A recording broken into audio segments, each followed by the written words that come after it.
जी नाज़रीन, welcome back. नाज़रीन, जब किसी कौम की दुआएं आसमान तक पहुंच जाए लेकिन दुनिया की ज़मीन पर पड़ी गर्द ना हटे, जब एक बच्चा माँ की गोद में दम तोड़ दे और माँ सिर्फ अमन की अपील करे, ये ये सिर्फ एक इंसानी सानिया नहीं बल्कि ये आलमी मुनाफ़क़त का बेनकाब चेहरा है। गजा में इसराइली हमले 8 माह से जारी हैं, लेकिन आलमी ताकतें आज भी सिर्फ मुज़ाकरात की रट लगाए हुए हैं। ताज़ा तरीन इतलात के मुताबिक दोहा में होने वाले इसराइल हमास बिलवास्ता मुज़ाकरात मुकम्मल तौर पर नाकाम हो चुके हैं। 3.5 घंटे जारी रहने वाले इजलास में कोई पेशरफ्त ना हो सकी, कोई इतफाक ना हो सका। ज़राए के मुताबिक इसराइली वफ़्द के पास फैसला साजी का इख्तियार ही नहीं था। इसी दौरान इसराइली वज़ीर-ए-आज़म नेतन्याहू वाशिंगटन पहुंच चुके हैं और वाज़े कर चुके हैं कि हम दो रियासती हल को तस्लीम नहीं करते। फ़लस्तीनी रियासत हमारे लिए ख़तरा है। दूसरी तरफ ब्रिक्स इत्तेहाद में चीन, रूस, भारत, ब्राज़ील और दीगर बड़ी ताकतें शामिल हैं। उन्होंने अपने हालिया एलानिया में तारीखी मौक़िफ़ इख्तियार किया और गजा और मगरबी किनारे को मकबूजा फ़लस्तीनी सरजमीन करार दिया, फ़लस्तीनी रियासत के क़याम की हमायत की। इसराइली हमलों और इमदाद की रुकावटों पर शदीद बरहमी का इजहार किया और ईरान पर हमलों की शदीद अल्फाज में मजम्मत की। उन्होंने कौम मुत्तहिदा के चार्टर की खिलाफवर्जी करा दिया। ऐसे में इब्राहिम अकॉर्ड पर सवालात उठने लगे, वो मुआहदे जिनके तहत मुत्तहिदा अरब अमारात, बहरीन, मराकश ने इसराइल से ताल्लुकात कायम किए। फ़लस्तीनी क़यादत ने इन मुआहदों को पीठ पर छुरा घोंपने से मुतरादफ करार दिया है। और अब सवाल उठता है कि क्या पाकिस्तान इब्राहिम अकॉर्ड में शामिल हो सकता है? अगर ऐसा होता है तो फिर पाकिस्तान पर इसके नज़रियाती, सफारती और अंदरूनी असरात क्या होंगे? इन्हीं सवालात का जवाब लेने के लिए मुकालमा में ज्वाइन किया है अहमद हसन अल अराबी ने। आप माहिर हैं बैनुल अक़वामी अमूर के। अहमद हसन अल अराबी साहब, मुकालमा में खुश आमदेद। जी बहुत शुक्रिया। अहमद हसन अल अराबी साहब, इस वक्त क्या सूरत हाल है गजा की? ये ईरान इसराइल जंग के बाद क्या देखते हैं वहाँ पे? सूरत हाल में कुछ तब्दीली वाक़या हुई है या दोनों अतराफ से स्टांस वहीं पे खड़ा है? क्या इस वक्त वहाँ पे सूरत हाल है? जी देखिए, जो ईरान और इसराइल के दरमियान में जंग हुई है और जो गाज़ा में भी हो रहा है, जी, उसको आप एक लार्जर पिक्चर में आपको देखना पड़ेगा। सही। आपको उसके लिए आप अगर गाज़ा के अंदर कोई दुनिया की तारीख का ऐसा जुल्म नहीं है जो गाज़ा के अंदर नहीं हुआ। जी, सही कह रहे हैं। प्रैक्टिकल, बिल्कुल। इमोशनल स्टेट नहीं है, ये प्रैक्टिकल है। जी, और जिस तरीके से गाज़ा को मलियामेट करने की कोशिश की गई, यानी एक आप पाकिस्तानी शहर अगर लाहौर को आप देखें, आधे लाहौर जितना है गाज़ा, जी, और उसमें पिछले 2-2.5 साल के अंदर तकरीबन 3 से 4 एटम बॉम्ब्स जितना बारूद इस्तेमाल हो चुका है। सही। और मकसद क्या था? मकसद ये था कि गाज़ा के लोगों को, गाज़ा को खाली करवाया जाए और उसके ऊपर इसराइल का कब्जा हो। जी, जी, लेकिन ये एक जियोपॉलिटिकल मिरेकल है और मार्वल है कि इस छोटी सी पॉपुलेशन ने जी, पिछले 2.5 साल तक जो रेजिस्ट किया है, जी, जो कुर्बानी दी है, जो सेक्रीफाइस किया है, और उसका जो इम्पैक्ट फिर पूरी दुनिया में आया है, वो अनमैच्ड है, अनपैरेलल है। 1985 में थियोडोर हर्जल ने जब ग्रेटर इसराइल के कॉन्सेप्ट की बुनियाद रखी और फिर इसराइल को बनाने का ये सारा प्लान दिया, तो उसमें उसका जो दस्तावेज था जिसमें ये सारी डॉक्यूमेंटेशन थी इसराइल से जी, रिलेटेड, उसने कहा था कि जो हमारा फाउंडेशनल पिलर है जिस पे इसराइल की रियासत का कयाम यकीनी जो बनाता है, वो ये है कि इंफॉर्मेशन, मैं आसान अल्फाज में बता रहा हूँ कि इंफॉर्मेशन वॉरफेयर में पूरी दुनिया की सिंपथीज इसराइल के साथ हो। सही। और आपने देखा कि इसी बेस के ऊपर वो पिछले 70-80 साल से अमेरिका से भी सपोर्ट हासिल कर रहे हैं और पूरी जी, दुनिया में वो अपना एक नैरेटिव लेके चल रहे हैं। तो सही। गाजा के मुसलमानों ने जिस तरीके से गाजा का मुकदमा लड़ा, इसराइल का वो नैरेटिव तबाह हो गया, जिसकी वजह से आज Israel is the most hated country in the world and Netanyahu is the most hated prime minister in the world. सही, सही। अच्छा, आप ये equation, ji, ji. Ji, ji ji, ji please. आप जी जी अच्छा, अब इक्वेशन में चेंज ये आया है कि इसराइल का हमेशा से मिडिल ईस्ट के अंदर जो डिसाइडिंग फैक्टर रहा है वो अमेरिका रहा है। जी बिल्कुल। अमेरिका के अंदर के हालात बहुत ज्यादा खराब हो चुके हैं। जी अमेरिका ने हर इसराइल की जंग अमेरिका ने लड़ी है। जी इसराइल ने सही कभी कह अपने रहे फौजी मैदान में नहीं जी उतारे। सही कह रहे अमेरिका की अब प्रॉब्लम यह है कि अमेरिका के अंदर कर्जा उसकी तारीख का सबसे ज्यादा $34 ट्रिलियन के करीब गालिबन कर्जा है। जी उसमें ड्रग एडिक्शन सबसे ज्यादा है। तबाही का शिकार है अमेरिका। और अमेरिकन ये चाहते हैं अब एटलीस्ट जो डोनाल्ड ट्रंप और उसके करीब के लोग हैं या जो अमेरिका फर्स्ट का नारा लगाने वाले लोग हैं वो ये चाहते हैं कि इसराइल की जंगों से अमेरिका निकले। सही लेकिन वो इसराइल को नाराज भी नहीं करना चाहते। तो वो सही चाहते हैं कि इसराइल को अपने फॉरेन पॉलिसी ऑब्जेक्टिव्स अचीव करने के लिए कोई मॉडल दे दिया जाए और अमेरिका को ग्राउंड पे अपनी फौजें भी ना उतारी जाएं। अब सही ये पहली दफा हुआ, it is unprecedented in the middle east. और कायदे आज़म ने कहा था कि अगर इसराइल के पीछे से आप यूके और अमेरिका की यूएस की सपोर्ट निकाल लें तो मैं देखता हूं इसराइल कितनी देर तक कायम रहता जी है। सही सो कह रहे अब ये अनचार्टेड वाटर्स हैं। अनचार्टेड वाटर्स के अंदर इसराइल है और सही अब ये देखना है कि हालात आगे किस तरफ अनफोल्ड होंगे। मतलब जो लेकिन जो सिचुएशन है, जी जो रियलिस्टिक अनबाइस्ड ऑनेस्ट एनालिसिस है वो मैंने आपके सामने रख दी है। जी ठीक है। अच्छा, अब आप क्या समझते हैं कि ये पोस्ट ईरान और इसराइल वार के बाद जो भी सूरत हाल अमर्ज हुई है, इस वक्त अमेरिका इसके बाद इसराइल को किस तरह सपोर्ट करेगा सफारती तौर पे और फौजी लिहाज से? जी देखिए, अमेरिका में इस वक्त दो लॉबीज एट प्ले हैं। एक अमेरिकन इंडस्ट्रियल कॉम्प्लेक्स कह लें आप उसको, या एक प्रो वॉर लॉबी आसान अल्फाज में उसको कह लें, और एक लॉबी है जो प्रो वॉर नहीं है। वो ये कहती है कि अमेरिका को अपने रिसोर्सेज वापस ला के अमेरिका में लगाने ठीक चाहिए, है। जिसका टकल कार्लसन, जिसका बहुत बड़ा एक नुमाइंदा है, famous American influencer. So America में इस वक्त टग ऑफ वॉर चल रही है, एक रस्साकशी चल रही है कि हमें इसराइल की जंगों में मजीद जाना चाहिए या नहीं जाना चाहिए। और सही दूसरी जो वो एक लॉबी है वो ये कहती है कि हमें बाहर की जंगों से अपने आप को पुल आउट कर लेना चाहिए। सही डोनाल्ड ट्रंप जिस पॉपुलर सेंटीमेंट के तहत प्रेसिडेंट बना वो यही था, that I will make America great again. जी बिल्कुल कैसे ग्रेट अगेन बनाएंगे अमेरिका को? कि हम बाहर की जंगों से अपने आप को निकाल लेंगे। सही और यही उसका I am the peace maker, I am the deal maker, और मैं वॉर मेकर नहीं, आई डोंट क्रिएट वॉर्स। सही सो अब अमेरिका के लिए भी ये दोनों इस एक कॉन्फ्लिक्ट है अमेरिकन पॉलिसी सर्कल्स के अंदर भी कि हमने इसराइल को किस हद तक सपोर्ट करना है। सही एक बात हकीकत है कि सही अमेरिका अगर मजीद इसराइल को सपोर्ट करता रहा अगले 10-20 साल तो इसराइल, वो कहते हैं कि इसकी अमेरिका की हड्डियों से गूदा भी निकाल लेगा सही और अमेरिका डिस्ट्रक्शन का जी शिकार बिल्कुल, हो ये जाएगा। बात तो ठीक है आपकी, लेकिन ट्रंप ने अपने जो वादे किए थे, जैसे आपने कहा कि नो वार और ग्रेट अमेरिका, लेकिन उसके बरक्स जब ईरान के ऊपर डायरेक्टली हमला किया, जिसका कोई तसव्वुर नहीं था, कोई अप्रूवल नहीं थी, किसी किस्म की कोई इसके ऊपर बहस नहीं हुई, कोई बात नहीं हुई, अचानक हमला हो गया, तो इसके बाद आप मशरिक वुस्ता के अंदर ये जो अमरीकी अड्डे हैं इनका क्या मुस्तकबिल देखते हैं? क्या सूरत हाल हो सकती है?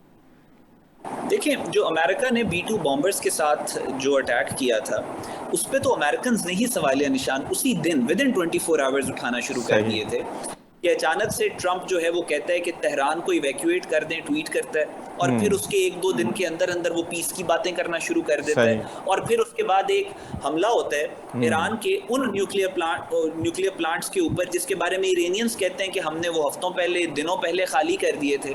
और उसके बाद अमेरिका हमला करके कहता है मैंने न्यूक्लियर प्लांट्स जो 3 मशहूर प्लांट्स थे वो मैंने खत्म कर दिए, लेकिन पूरे शहर में कोई कंटेमिनेशन नहीं फैलती, कोई चिनॉर्बल जैसा वाकया नहीं होता, प्लांट्स बिल्कुल खाली होते कोई हैं, ताबकारी और की कोई असरात नहीं मिलते, असरात नहीं होते। और फिर उसके फौरन बाद ईरानियंस कहते हैं कि हमने तो सारे वो प्लांट्स खाली कर दिए थे। क्या ऐसा पॉसिबल है कि अमेरिका को पता ना हो कि वो प्लांट्स खाली नहीं थे? आजकल तो कोई चीज छुप नहीं सकती है, इतनी सैटेलाइट इमेजिंग आ रही है और रियल टाइम पे आ रही है, तो ऐसे हालात में ये कहना कि वहां से वो कहीं और ले गए होंगे तो उसके ऊपर अमेरिका चाहता तो फिर अगर पता तो है ही तो वहां पे हमला करता। बहरहाल इसमें कुछ जो भी सूरत हाल है, इस सारी सूरत हाल के बाद गजा की ऊपर क्या असरात मुरतब हो सकते हैं, और ख़ासतौर पे अभी ये जो दोहा के अंदर जो बिलवास्ता जो मुज़ाकरात हुए इसराइल और हमास के, जो कि ज़ाहिरी तौर पर नाकाम हो गए, और कहा जाता है कि इसराइल की जो वफ्द आया था उसके पास मैंडेट नहीं था, तो आप कैसे देखते हैं कि इस वक्त दोहा में जो मुज़ाकरात हुए हैं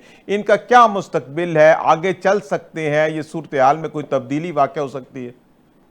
देखिए, मैं आपके साथ एक हम सारों की ये ख्वाहिश है कि गाज़ा के अंदर सीज़ फायर हो। जी, दुनिया में कौन-सा ऐसा रूह रखने वाला आदमी है कि जिसके अंदर दिल हो और ये कहे कि वो गाज़ा में सीज़ फायर हो? सबकी ये ख्वाहिश है। सही कह रहे हैं। हम सारे ये चाहते हैं, दिस इज़ आइडियल सॉल्यूशन कि गाज़ा के अंदर सीज़ फायर हो, लेकिन आप ग्राउंड के ऊपर जो रियलिटीज़ हैं, उनको भी मद्देनज़र रखना होता है। सही। अभी तक आप जितना डिस्कोर्स देख रहे हैं, आप हुँ, वेस्टर्न मीडिया के ऊपर, हमारे मीडिया के ऊपर, पूरी दुनिया में इनफैक्ट आप जितना डिस्कोर्स देख रहे हैं सीज़ फायर में, जो हुँ, शराइत आप पढ़ रहे हैं, जो डॉक्यूमेंटेशन आ रही है कि फलाँ ने ये कहा, फलाँ हुँ, की ये शर्त है सीज़ फायर की, वो सारी की सारी अमेरिका और इसराइल की है। सही, जो दूसरी पार्टी है, उसकी तो अभी आवाज़ ही नहीं हमने सुनी। सही। उनकी तो डिमांड्स का ही नहीं हमें अभी तक पता चल रहा। हाँ, एक डिमांड सामने आई कि 67 से पहले वाले बॉर्डर्स की, वो कहते हैं आप बात करें तो फिर सही। हम आगे बढ़ेंगे। हुँ, फिर हुँ, कुछ सुनने में ये आ रहा है कि इसराइल पहले कमिट करे कि वो अपनी बाउंड्रीज को डिफाइन करेगा। इसराइल ने तो अपनी बाउंड्रीज ही नहीं डिफाइन की हुई ना। वो हुँ, तो हुँ, दुनिया का वाहिद मुल्क है जिसके बॉर्डर्स अभी हम जब बात कर रहे हैं तो अब भी शायद इंक्रीज कर रहे हैं, सही, फैल रहे हों। सो सही, अभी it is everything is hypothetical. जब सही, तक आप गाजा के लोगों की, Gaza is a force to reckon with, सही। उन्होंने जो कुर्बानियां दी हैं 3 साल, उन्होंने पीछे अब बचा क्या है, उनको खौफ क्या है? जी, उन्होंने इस सही वजह कह से रहे ही हैं। दी ना, हम बिल्कुल। गाजा खाली नहीं करेंगे। बदतरीन ज़ुल्म तो तो वो सह चुके हैं। रह चुके हैं ना, अब they have hmm, nothing to lose. तो सही। अब आप जब तक गाजा के लोगों की आवाज सामने नहीं लाएंगे, उसमें हुँ, क्लैरिटी नहीं आएगी कि वो चाहते क्या हैं, जिन्होंने 2 2.5 साल कुर्बानियां दी हैं। हुँ, जो शराइत की अमेरिका और इसराइल बात कर रहे हैं, इन्हीं हुँ, शराइत पे उन्होंने सुलह करनी होती तो वो 8 अक्टूबर को कर लेते, 9 अक्टूबर को कर लेते। सही, उन्होंने इतनी कुर्बानियां क्यों दी? सही। तो जब तक हम वो बात नहीं करेंगे, जब तक उनको हुँ, बीच में नहीं लाएंगे, इस पे टेक्निकली बात करना ही बेकार है। सही। तो आपके कहने का मकसद ये है कि हमास की तरफ से अभी कोई किसी किस्म की भी कोई उनका स्टांस सामने नहीं आया। ये भी जो बिल वास्ता ये जो मुज़ाकरात किए गए हैं दोहा में, इसमें भी कोई प्रॉपर रिप्रेजेंटेशन नहीं थी हमास की। जी, मेरा नहीं ख्याल इसमें कोई थी। और उसके बाद आपने स्टेटमेंट्स देख ली इसराइल की कि किस तरीके से वो कह रहे हैं कि जी हम तो मानते ही नहीं हैं, हम सही। तो ये टू स्टेट सॉल्यूशन को ही नहीं मानते। तो हुँ, इस तरह का जब नॉन सीरियस एटीट्यूड होता है, जैसा मैंने आपको बताया, आप इसमें भी देख सकते हैं कि एक रिफ्ट है। सही। डोनाल्ड ट्रंप, जो मैंने आपसे जिक्र किया, डोनाल्ड ट्रंप या अमेरिका के अंदर वो लॉबी जो ये चाहती है कि अमेरिका के इंटरेस्ट में है कि वो सही। मिडल ईस्ट से निकले, वो हुँ। ये सोल्यूशन दे रहे हैं, टू स्टेट सोल्यूशन हो गया, अब्राहम अकॉर्ड्स ताकि हो गया। इसमें से निकला जा सके। बिल्कुल ठीक है जी। शहीद हैदर सियालवी साहब ने भी ज्वाइन किया है। शहीद हैदर सियालवी साहब, प्रोग्राम में खुशामदीद। जज़ाकल्लाह जज़ाकल्लाह। मुझे पहले बताएं, ये अहमद हसन भाई हैं जी दूसरी जी, तरफ? अहमद हसन भाई हैं। अच्छा। प्लीज मेरी तरफ से इन्हें अप्रिशिएट भी कीजिएगा जी और इनका नंबर भी मुझे भेजिएगा। जी, जरूर अहमद भाई भेजेंगे जी। बिल्कुल सियालवी साहब जी, बिल्कुल जी, बिल्कुल सियालवी साहब, आप बताएं इस वक्त क्या सूरत हाल है गजा में? अभी हम डिस्कस कर रहे थे, तो आप बताएं कि वहां पे इस वक्त क्या सूरत हाल है, और दोहा में जो एक बिलवास्ता मुज़ाकरात की बात की गई है जिसके बारे में कहा जा रहा है कि नाकाम हो गए हैं, वहां पे क्या सूरत हाल हुई है, और इस वक्त ईरान इसराइल जंग के बाद इस वक्त गजा की क्या सूरत हाल है और आगे क्या होने जा रहा है? देखें, तकरीबन 2.5 घंटे पहले 20 इसराइली फौजी मारे गए हैं। आज सुबह की जो रिपोर्ट थी उस पर 5 इसराइली फौजी मारे गए हैं। सही। इस वक्त जो रेजिस्टेंस है हमास की तरफ से, मैं समझता हूँ कि आज के दौर में अगर कोई हुसैनी किरदार अदा कर रहा है तो वो या अंसार के लोग कर रहे हैं, जी या वो हिजबुल्लाह के लोग कर रहे हैं, या हमास के लोग कर रहे हैं। बाकी पूरी उम्मत मुस्लिमा का किरदार कूफे वालों जैसा है। और इस वक्त कल रात की स्टेटमेंट जो थी तारिक फजल चौधरी की, उससे थोड़ा सा कोई साय ऑफ रिलीफ हम लोगों को मिला है। वरना उससे पहले जो डिफेंस मिनिस्टर की स्टेटमेंट थी, या ऑनरेबल वाइस क्या कहते हैं प्राइम मिनिस्टर की या फॉरेन मिनिस्टर की जो स्टेटमेंट थी, वो बहुत ज्यादा मायूस कुन थी सही। कि अब्राहमिक अकॉर्ड पे अगर अरब ममालिक तस्लीम कर लेते हैं तो पाकिस्तान को भी कोई हर्ज नहीं होगा, या हम टू स्टेट सोल्यूशन की बात तो वैसे ही करते रहते हैं। सही। तो ये मैं समझता हूँ उम्मत मुस्लिमा के साथ एक बहुत बड़ा फ्रॉड है। जी जी और ये कहना कि अगर अरबों का मसला नहीं है तो हमें क्या मसला है, कोई जी। दुनिया का मुल्क इस्लाम के नाम पे नहीं बना, नॉट इवन सही। Saudi Arabia. जी वो जी। शाह सऊद की औलाद की बुनियाद पे बना, ईरान के हमारे भाई जो हैं वो आर्यन नस्ल की बुनियाद पे बने, अफगानिस्तान जो है अफगान नस्ल की बुनियाद पे बना, सही। तुर्किया तुर्कमेनिस्तान तुर्क नस्ल की बुनियाद पे बना, जी। आजरी नस्ल की बुनियाद पे अजरबैजान बना। It is only Pakistan which was made on the name of Islam. जी जी। तो हम लोग उम्मत मुस्लिमा के दिफा की आखिरी चट्टान हैं। जी जी। हम लोगों को इतने आए बाएं शाएं वाले स्टेटमेंट्स देने ही नहीं चाहिए। सही। पाकिस्तान दुनिया में अगर इस वक्त इसराइल के साथ खुल के अमेरिका आया तो वी शुड अनाउंस कि हम फलस्तीन के साथ खुल के जी खड़े हैं। बिल्कुल सही कह रहे हैं। तो ठीक है। इस पे हम लोगों को अभी सोल्यूशन ओरिएंटेड अगर बात पे आना चाहें तो मैं आपको वन लाइनर बताना चाहता हूँ। कि अगर सोल्यूशन आप चाहते हैं तो दुनिया में बदमाशी कायम करने के लिए इन लोगों ने नेटो की पीस कीपिंग फोर्सेस बनाई हुई हैं। इन लोगों ने दुनिया का सोने हीरे जवाहरात को कब्जे में लेने के लिए यूएन पीस कीपिंग फोर्सेस बनाई हुई हैं। गरीब मुल्कों की फौजें वहाँ डबल तनख्वाहों पे बैठी होती हैं और अमीर ममालिक जो है वहां से सोने हीरे जवाहरात एक्सट्रैक्ट करके ले जाते हैं। तो हम लोग क्या अल-कुद्स पीस कीपिंग फोर्स नहीं बना सकते? पाकिस्तानी, ईरानी, बिल्कुल बन सकती है, क्यों नहीं, होने को सब कुछ हो सकता है, लेकिन मुखलिस होने की बात है इसराइलियों के साथ। जब तक हम गजा के साथ जो है वो मुखलिस नहीं होंगे तब तक ये सूरत हाल ऐसी चलती रहेगी। अहमद हसन अल अराबी साहब, ये नेतन्याहू का कहना है कि हमें 2 रियासती हल कबूल नहीं। जब ये इस तरह का वो स्टांस है उसका, तो उसके बाद फिर मुज़ाकरात का ढोंग रचाना, मुज़ाकरात की तरफ आना, ये तो बेमानी नजर आता है। आप क्या समझते हैं? जी अलवी साहब, मैंने आपसे जैसे अर्ज किया कि हम ये जो 2 स्टेट सोल्यूशन है या इब्राहिम अकॉर्ड है, ये सारी जो हम बातें अभी कर रहे हैं, जो हम कह रहे हैं कि जी हो जाएगा, कौन कौन से मुल्क ज्वाइन करेंगे, कौन कौन से नहीं करेंगे, 2 स्टेट सोल्यूशन होगा नहीं होगा, क्या होगा, मैं बताया सब कुछ हाइपोथेटिकल है। जब तक हम गाजा और हमास का नैरेटिव नहीं लेके आएंगे, आपको पता ही नहीं है वो चाहते क्या हैं, आपकी अंडरस्टैंडिंग ही नहीं है कि उन्होंने पिछले 2.5-3 साल कुर्बानियां किस वजह से दी हैं, किस नजरिए पे दी हैं, किस सोल्यूशन पे दी हैं, तब तक इसका फायदा नहीं। ये जो 2 स्टेट सोल्यूशन है, मेरे जो नाकिस राय है उसके मुताबिक, इसको ना हमास एक्सेप्ट करना चाहती है, ना गाजा के लोग करना चाहते हैं और ना इसराइल करना चाहता है। सही। ये अमेरिका की वो लॉबी जो अमेरिका को पुल आउट करना चाह रही है, उसकी तरफ से एक इम्पोज्ड, वो आपने नेतन्याहू का बयान है कि हम 2 स्टेट सोल्यूशन को नहीं मानते, और ट्रंप अपने at the top of his voice कह रहे 2 स्टेट सोल्यूशन को और इब्राहिम अकॉर्ड का। तो आपको क्या नजर आ रहा है? आपको ये नजर आ रहा है ना कि नेतन्याहू पे इंपोज किया जा रहा है, और वो भी नहीं चाहता कि वो ये करे, वो तो जंग करना चाहता है। उनको तो उनके जो रिलीजियस लीडर है, ऑफिशियल जो उनका रैबाय है, उसने नेतन्याहू को कहा है कि तुम आखिरी प्राइम मिनिस्टर हो। ये times of Israel Jerusalem post में छपा है पिछले दिनों कि तुम आखिरी प्राइम मिनिस्टर हो, तुम्हारे बाद मसीहा है, जिसको ये दज्जाल कहते हैं हम लोग। सो वो इतने फैनेटिक हो चुके हैं अपने माइंडसेट के अंदर, वो literally he has become a butcher, एक कसाई बन चुका है। सो आपको क्या लगता है कि 2-2.5 साल 3 साल उसने सीज फायर करने के लिए ये जेनोसाइड किए? सो अभी हमें we have to wait and assess कि होगा क्या। अभी ये सारा जो है ये बहुत आइडियलिस्टिक सिचुएशन है कि सीज फायर हो जाएगा और अमन आ जाएगा, और ये वो ग्राउंड की जो रियलिटीज हैं, आई एम सॉरी टू से, पेनफुल है सबके लिए, आपके लिए भी है, मेरे लिए भी है, आपके भी इर्द गिर्द बच्चे हैं, आपके घरों में भी, मेरे घरों में भी। तो गाजा के बच्चे हमारी आंखों के सामने आते हैं, हमें तकलीफ होती है वो जिस तरीके से शहीद हो रहे हैं, जिस तरीके से पेट पे पत्थर बांध के वो अपनी भूख का मुकाबला कर रहे हैं। लेकिन अनफॉर्चुनेटली दुनिया की हकीकत इस वक्त जो है वो मैंने आपके सामने रख दी है। मुझे नहीं लगता कि इसराइल जो है वो गाजा के अंदर सीज फायर करेगा। सही। अच्छा सियालवी साहब, आप क्या समझते हैं कि इस वक्त, जैसे आपने खुद भी बताया कि हमास की तरफ से बहुत सख्त रिस्पांस आ रहा है और इसराइल भी जो अपना जालमाना इकदाम है उससे बाहर नहीं आ रहा, तो चूंकि इस वक्त जो जुल्म है वो तो कायम है, उसके ऊपर तो कोई अभी किसी किस्म का भी कोई ऐसा मुआहदा नहीं हो रहा, कोई ऐसी सूरत हाल नज़र नहीं आ रही मुस्तकिल करीब में, तो आप क्या देखते हैं कि इस सूरत हाल का फौरी हल क्या है? मुस्लिम ममालिक और ख़ास तौर पर OIC जो कि बनी इसी मकसद के लिए थी, तो उसको एक्टिव करना होगा, मुसलमान ममालिक को आगे होना होगा, और कौन से ऐसे मुस्लिम ममालिक है जो कि लीड ले सकते हैं और इस मामले में कोई ऐसी इंटरवेंशन कर सकते हैं जिससे कोई बेहतरी की सूरत हाल पैदा हो सके? मैं आपको एक चीज अर्ज करना चाहता हूं कि OIC के ममालिक का जब इजलास बुलाया जाता है तो वो सिर्फ अपनी फॉर्मेलिटीज पूरी की जाती हैं। OIC में जो बंदा भी तकरीर करके आता है या अक़वाम मुत्तहिदा में, वो सिर्फ अपनी आवाम की पल्स को कंट्रोल करने के लिए, अपनी आवाम को खुश करने के लिए आता है। प्रैक्टिकली उस पर कोई इम्प्लीमेंटेशन नहीं होती।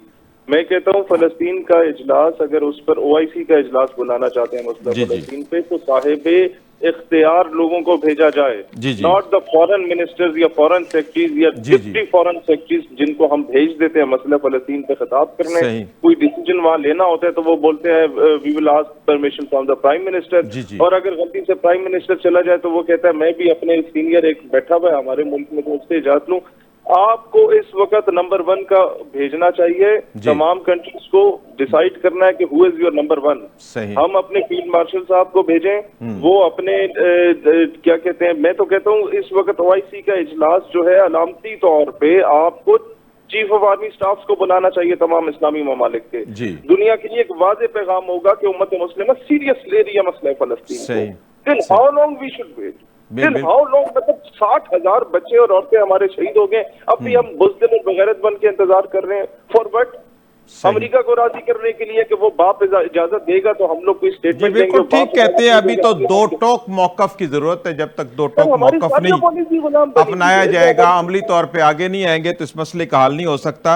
अल-अराबी साहब, आप क्या समझते हैं कि ब्रिक्स इत्तेहाद की तरफ से जो एक तारीखी मौकफ इख्तियार किया गया है और फलस्तीनी रियासत की क़याम की हमायत की गई है, तो आप क्या समझते हैं कि इस तरह के प्लेटफॉर्म से अगर ऐसे बयान दिए जाएं जिससे फ़लस्तीनी रियासत के क़याम की हमायत होती हो, और फिर ख़ास तौर पे जो इसराइली हमले और इमदाद के रास्ते में रुकावट के हवाले से बात की गई हो, तो आप समझते हैं कि ये कोई गेम चेंजर साबित हो सकता है? इससे कोई सूरत हाल बेहतर हो सकती है सफारती तौर पर?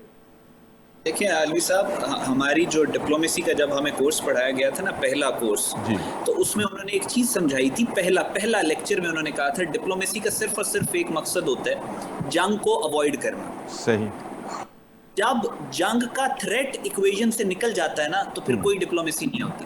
इसराइल की, अमेरिका की, रशिया की, इन सारों की डिप्लोमेसी क्यों कामयाब है? क्योंकि ये एक हाथ में कैरेट होता है, एक में स्टिक होता है। कहते हैं अगर हमारी बात ना मानी आपने तो फिर आप घर जाएंगे तो आपके मुल्क पे हमला हो जाएगा।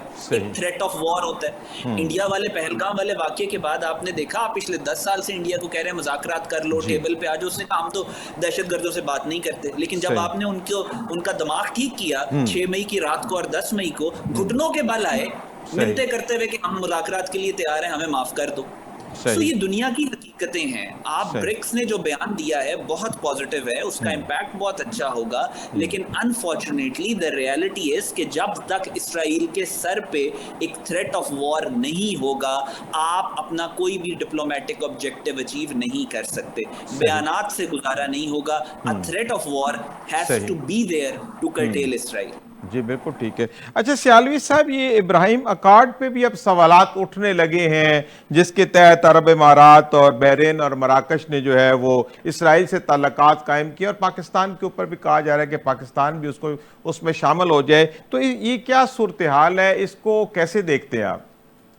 देखिए, मैं आपको एक बात बताऊं, पाकिस्तान में इस वक्त अगर कोई भी वजीर आजम या कोई बंदा भी 2 स्टेट सोल्यूशन की बात करे या डायरेक्टली इनडायरेक्टली इसकी मद में, इब्राहिम अकॉर्ड की मद में इसराइल को रिकॉग्नाइज करने की बात करे, तो he should understand it very loud and clear कि पाकिस्तान में आप में से कोई शख्स भी खुद को कायदे आजम मोहम्मद अली जिन्ना रहमतुल्लाह अलैह से बड़ा फलसफी ना समझे।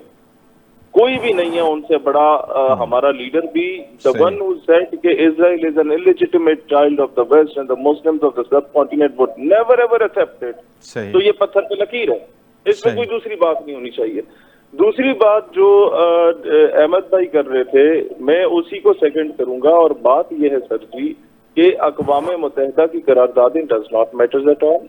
दुनिया जो है अक़वाम मुत्तहिदा अमीर ममालिक के घर की तवाइफ का नाम है। जहां पे पैसा फेंकेंगे इनकी राधा वहां पे जाके नाचेगी। इंटरनेशनल कोर्ट ऑफ जस्टिस ने बोल दिया नेतन्याहू को अरेस्ट करो, तो डोनाल्ड ट्रंप ने on a very next day ही हैड गिवन अ स्टेटमेंट कि भाई आपका हम लोग फंडिंग रोक देंगे। तो where does international court of justice stand? Where does अक़वाम मुत्तहिदा स्टैंड्स कि पूरी दुनिया के 200 ममालिक एक करारदाद की हिमायत में और एक अमेरिका बदमाश जो है वो उसको वीटो कर दे, तो you people stand nowhere. तो आपने ईंट का जवाब पत्थर से ही देना है। जिस तरीके से इन्होंने फरमाया इंडिया को हमने जवाब दिया, इसी तरीके से उम्मत मुस्लिमा को मुश्तरका तौर पे उसको जवाब देना चाहिए। नहीं तो बारी बारी मरो सदाम के साथ। सदाम, हाँ, ये बिल्कुल, ये आपकी बात बिल्कुल ठीक है कि एक एक करके वो सबको निशाना बनाते जा रहे हैं। अल-अराबी साहब, आप क्या समझते हैं? ये फौजी हल की तरफ बात की है जैसे अलवी साहब ने, बात तो बिल्कुल ठीक है। आपने भी यही पॉइंट उठाया है कि जब तक हम फौजी तौर पर हम आगे नहीं आएंगे, हमें बर्तरी हासिल नहीं होगी। तो जिस तरह नेटो है, दूसरे इदारे हैं, इसी तरह कोई आलमी सतह पे मुसलमानों की भी कोई ऐसी फोर्स होनी चाहिए, ऐसी कोई फौजी इत्तेहाद होना चाहिए कि जो एक एक करके मुसलमान ममालिक को निशाना बनाया जाता है, उससे बचने के लिए हम कोई अपने डिटेरेंस कायम करने के लिए कोई ऐसा प्लेटफॉर्म बनाएं। जी बिल्कुल, ये वक्त की ज़रूरत है और इस पे जो हमारे मुस्लिम वर्ल्ड के बड़े हैं उनको सर जोड़ के बैठना चाहिए, इकट्ठे होना चाहिए। ईरान और इसराइल वाले वाक़ये के बाद वो तो आपने देखा कि मिडल ईस्ट के अंदर जो स्ट्रेटेजिक एंजाइटी थी वो कितनी ज़्यादा थी कि सही। अमेरिका के के बावजूद भी इसराइल ने ईरान पे हमला किया, और इन लोगों को बाकी जो ममालिक थे उनकी सारी सिक्योरिटी गारंटीज यही थी कि सही। अमेरिका ने कहा हुआ है कि हमला नहीं होगा। सो एवरीबडी नोज कि अब जो ये वेव शुरू हुई है, एक के बाद दूसरे की बारी है, दूसरे के बाद तीसरे की बारी है।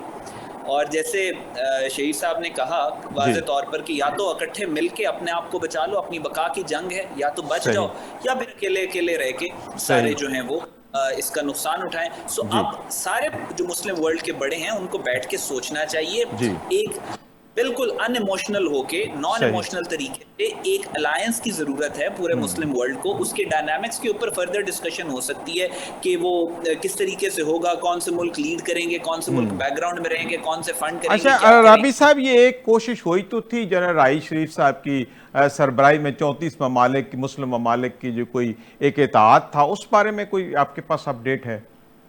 जी, मैं वही जैसा आपसे इसी वजह से मैंने आपसे पहले अर्ज किया कि इन बड़ों को पहले बैठ के सोचना है सही। कि हमने इस अलायंस का मकसद क्या है, इस अलायंस का काम क्या है, इस अलायंस को लीड कौन करेगा, जो सही। लीड कर रहा है वो उसकी क्या रिस्पॉन्सिबिलिटीज हैं, सही। इस अलायंस ने टेररिज्म को कैसे डील करना है, सही। टेररिज्म की क्या है, दहशतगर्द कौन से हैं, कंसेंसस क्या है, उलमा बैठेंगे, जो आपके स्ट्रेटेजिस्ट्स हैं वो बैठेंगे, ये तमाम लोग पहले बैठ के कोई ब्रेनस्टॉर्म करके एक मॉडल लेके आएंगे। अगर आप पहले दिन अनाउंस कर दें कि हम अलायंस बनाने लगे हैं, वो अलायंस बन जाएगा, बन तो जाएगा, लेकिन उसके लिए काम करना मुश्किल होगा। तो लिहाजा हमें जरूरत है कि हम इस पे ब्रेनस्टॉर्म करें। Best minds of the Muslim world need to come together and design a solution. जैसे आपने शुरू में बात की थी, मैं उसके बहुत खूबसूरत बात थी कि इंटेंट होना चाहिए, जी, बहुत जरूरी विल है। होनी चाहिए और नियत होनी चाहिए। सही, बिल्कुल ठीक कह रहे हैं आप।